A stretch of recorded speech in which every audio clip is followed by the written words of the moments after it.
যাদবপুর নিয়ে জনস্বার্থ মামলা দায়ের। প্রতিদিন যাদবপুরের অবস্থার অবনতি হচ্ছে। দ্রুত শুনানির আবেদন চেয়ে প্রধান বিচারপতির দৃষ্টি আকর্ষণ। আগামী বৃহস্পতিবার মামলার শুনানির সম্ভাবনা রয়েছে।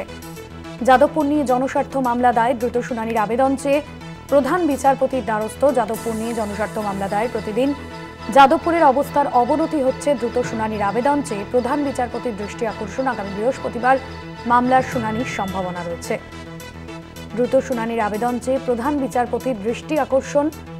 আগামী বৃহস্পতিবার এই মামলার শুনানির সম্ভাবনা।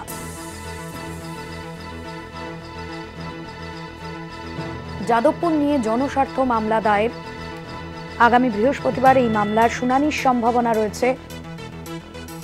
প্রতিদিন যাদবপুরের অবস্থার অবনতি হচ্ছে। দ্রুত শুনানির আবেদন চেয়ে প্রধান বিচারপতির দৃষ্টি আকর্ষণ। আগামী বৃহস্পতিবার মামলার পরবর্তী শুনানি রয়েছে।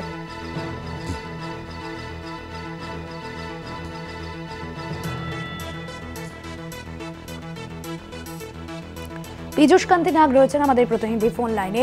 পীযূষ কান্তি, কি জানা যাচ্ছে বিষয়? গতকালই যাদবপুরের ঘটনা নিয়ে যাদবপুরের নিরাপত্তাকে একটি মামলা দায়েরের অনুমতি দিয়েছিলেন প্রধান বিচারপতি ডিভিশন বেঞ্চ।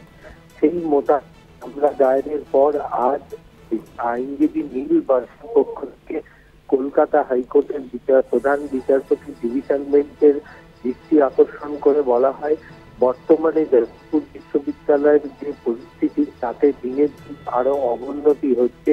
সেখানে নিরাপত্তার অভাব অনুভব হচ্ছে। ফলে অবিলম্বে কলকাতা হাইকোর্ট এই মামলা দ্রুত শুনানি গ্রহণ করুন।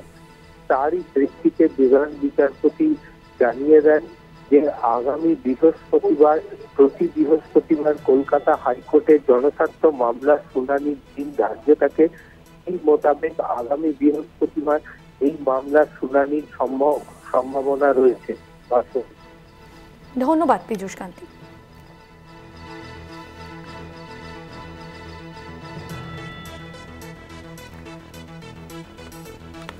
প্রতিদিন যাদবপুরের অবস্থার অবনতি হচ্ছে। দ্রুত শুনানির আবেদন চেয়ে প্রধান বিচারপতির দৃষ্টি আকর্ষণ। কলকাতা হাইকোর্টের দ্বারস্থ হচ্ছেন। আগামী বৃহস্পতিবার মামলার শুনানির সম্ভাবনা রয়েছে।